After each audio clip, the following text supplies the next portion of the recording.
जय हिंद दोस्तों। मैं नवीन मेहता। मैं अपने यूट्यूब चैनल पे आपका वेलकम करता हूँ। फ्रेंड्स, इस वीडियो में दो बात टॉपिक पे डिस्कस करेंगे। एक टॉपिक है कि महाराष्ट्र में अजीत पवार जी जो हैं, जो शरद पवार जी के भतीजे हैं, उन्होंने खेला कर दिया। अजीत पवार जी जो उनके भतीजे, उन शरद पवार की जो पार्टी है एनसीपी, उसमें उन्होंने विखंडन कर दिया और मीन्स उसमें बगावत कर दिया। और फिर उन्होंने दावा ठोक दिया कि ओरिजिनल एनसीपी जो है वो अजीत पवार की एनसीपी है। एक तो इस पे बात करेंगे। दूसरा बात करेंगे कि नीतीश कुमार क्या डर गए हैं, और ये नीतीश कुमार जो डर गए हैं, इसका डरने का क्या कॉज है कि वो अब विधायक से एक वन बाय वन मिल रहे हैं और सांसद से भी वन बाय वन मिल रहे हैं। और इसी के कुछ समय पहले राज्यपाल बिहार के जो है वो और नीतीश कुमार एक साथ अलग अलग जो है ना टाइम में, लेकिन एक साथ उपस्थित हुए दिल्ली में। तो क्या इन जो है दोनों का मिलन जो है वहाँ अमित शाह जी से हुआ है, और इसी के बाद जो है नीतीश कुमार जो है सांसद और विधायक से मिल रहे हैं। तो ये सब पे बात पे डिस्कस करेंगे, यानी दो बात पे डिस्कस करेंगे यहाँ पे। इसलिए आपसे रिक्वेस्ट है कि आप पूरा वीडियो देखिए और दोनों बातों पे जानिए कि क्या क्या होने की संभावना है। तो आए, जैसा कि मैं बताया आपको कि शरद पवार जी का भतीजा अजीत कुमार जी जो है बगावत कर दिया है, और ये बगावत करके पार्टी टूट गई है। और उन्होंने पार्टी टूट ही नहीं गई है, वो कह रहे हैं कि मेरा एनसीपी जो है मेरा है और मेरे साथ सारे विधायक हैं। हालांकि 54 विधायक में 54 विधायक में से वो 43 यानी 43 विधायक का वो दावा ठोक रहे हैं, और सांसद जो है का भी दावा ठोक रहे हैं। लेकिन उपस्थित जो थे राजभवन में, जिसमें वो डिप्टी सीएम का शपथ ले रहे थे, उसमें 5 सांसद जो एनसीपी का है उनमें से 3 सांसद मौजूद थे। तो ये कोई नई बात नहीं है। ये कई समय से लगभग एक बार तो आप जानते हैं 2019 में देवेंद्र फडणवीस के साथ जो है इन्होंने शपथ ग्रहण लिया था, लेकिन कुछ घंटों के बाद वापस हो गया था। लेकिन वो जो है कुछ एक्टिविटी थी या वो कंस्पायरेसी थी या जो भी आप कह सकते हैं, या फिर अजीत पवार जी का नासमझ था, उन्होंने असेसमेंट नहीं कर पाया था पार्टी को। लेकिन अब जो है लगभग 6 महीने से ऐसा चल रहा था एनसीपी में कि एनसीपी में जो नेता है, जो सर्वोच्च नेता है, वो शरद पवार जी। अब वो बूढ़े हो चुके हैं, वो ओल्ड हो चुके हैं। ये से तो एक एनर्जेटिक नेता को एनसीपी वाले ढूंढ रहे थे, लेकिन उसमें भी दो खेमे थे। एक जो है शरद पवार को ही रखना चाहते थे नेता के रूप में, और एक जो है अलग एनर्जेटिक नेता, यंग नेता ढूंढ रहे थे। और दूसरी बात है कि जो ढूंढ रहे थे जो अलग नेता का, उसका जो खेमा था, शरद पवार जी का जो एक्टिविटी हो रहा था अभी अभी लगभग 2 महीने से, नीतीश कुमार जो हर स्टेट में जाके जो है विपक्षी का जो एकजुटता की बात कर रहे थे, तो इससे जो वो खेमा जो था, जो शरद पवार जी को नहीं चाहते थे, ये लोग कोशिश करते थे कि शरद पवार ऐसा नहीं करें। और शरद पवार जी का खेमा और फिर उनके अलग टीम का खेमा जो है, दोनों में इंटरनली बगावत की रास्ते थी।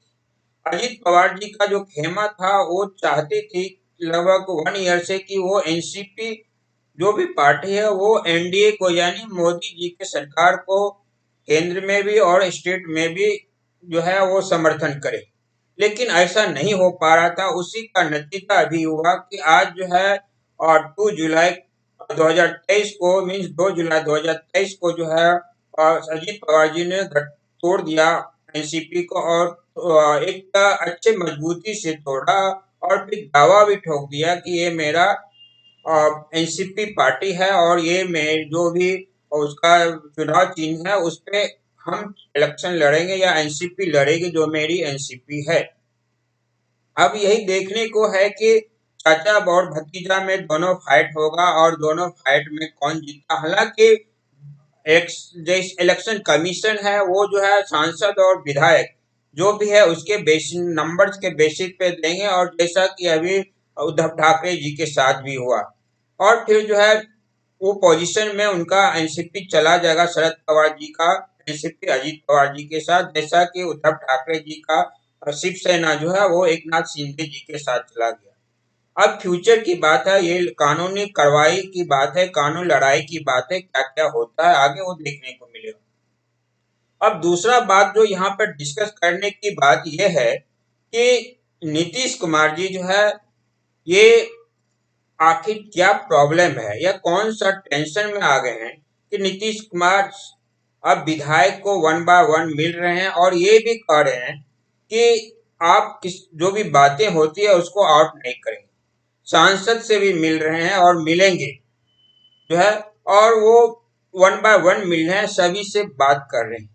आखिर नीतीश कुमार जो व्यक्ति कहते थे हम केवल जो है नालंदा जाएंगे और इंस्टीट्यूशन होगा, मीन्स अंतर जो भी मन करेगा उसके बेसिस पे हम जो है डिसीजन लेंगे, लेकिन एक बार पहली बार नीतीश कुमार के साथ ऐसा हो रहा है कि वो अंतर मन का जो कहना है उनको नहीं सुन के अब विधायक की मीटिंग बुला रहे हैं, मीटिंग और सांसद की मीटिंग बुला रहे हैं, वन बाय वन मिल रहे हैं। ऐसा नीतीश कुमार की को करना क्यों पड़ा, बात ये आती है। तो फ्रेंड्स स्पष्ट है कि नीतीश कुमार जी को कहीं न कहीं आभास हो गया है कि जो भी वो लगभग पिछले अगस्त 2022 से कर रहे हैं वो कुछ खेमा जो है जेडीयू में वो पसंद नहीं कर रहा है। जैसा कि बीच में हल्ला हुआ कि या कि जेडीयू मर्ज कर जाए आरजेडी में, इस तरह से, या फिर गौर आरजेडी के साथ जो गवर्नमेंट चला रहे हैं नीतीश कुमार उनसे कुछ उनका पार्टी का सांसद हो या विधायक हो वो शायद ऐसा लग रहा है कि खुश नहीं है। और अंदर अंदर नीतीश कुमार को कहीं न कहीं ये पता चल गया है कि अगर हम लंबा ऐसा करते रहेंगे या देरी कर देंगे तो शायद मेरी पार्टी भी जो है एकनाथ शिंदे जी जो जैसा शिवसेना के साथ उद्धव ठाकरे जी के साथ किया है वैसा न कर दे, या फिर आज जो अजीत पवार जी जो है शरद पवार जी के साथ किया वैसा मेरी पार्टी में भी कोई दूसरा ऐसा नहीं हो जाए कि हम केवल अकेले रह जाएं और कोई जेडीयू जो है कोई दूसरा लेके चले जाए। यही सब का प्रॉब्लम लेके जो है नीतीश कुमार शायद हो सकता है इंटरनली टेंशन में होंगे और पार्टी बचाने की कायाब कर रहे होंगे। दूसरा जो है इसी का पहलू आगे का होगा कि हो सकता है कि अभी कई डिसीजन जो है नीतीश कुमार को आरजेडी के दबाव में लेना पड़ रहा है, और ये दबाव जो लेना पड़ रहा है आरजेडी के तो कहीं न कहीं नीतीश कुमार को ये असहज रहा होगा, उसके पार्टी के जो विधायक हैं उसको भी असहज लग रहा होगा।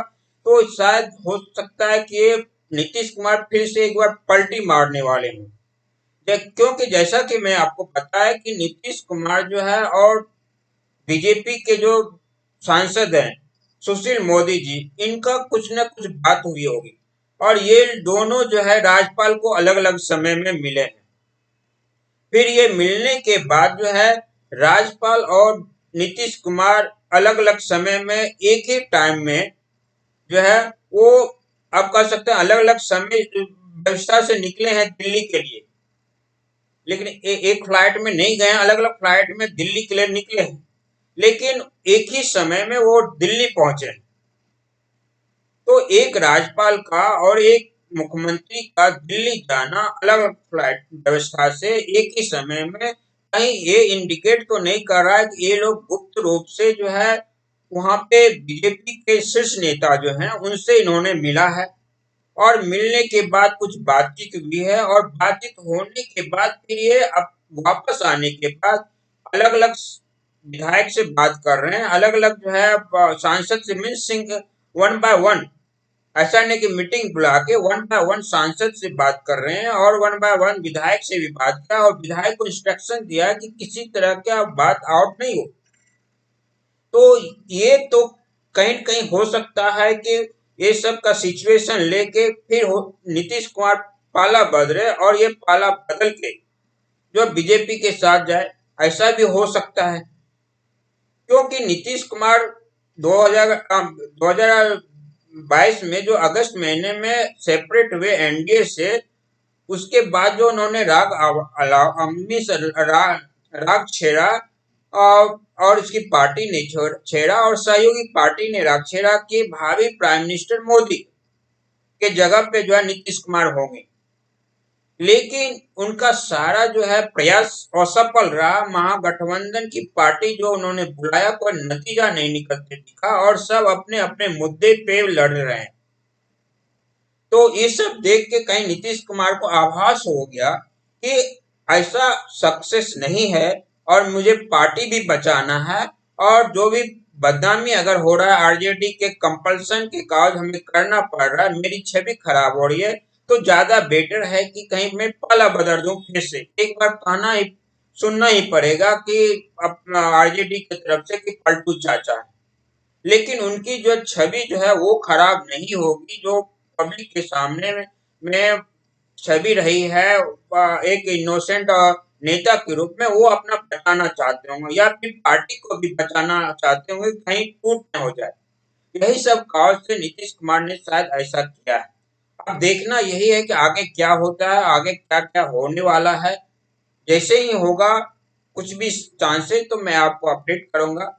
इस वीडियो में इतना ही। अगर मेरा वीडियो इन्फॉर्मेटिव था, मेरे वीडियो को लाइक कीजिए, शेयर कीजिए, साथ ही मेरे चैनल को सब्सक्राइब कीजिए, जिससे कि आप मेरे चैनल से जुड़ सकें। Thank you. भारत माता की जय।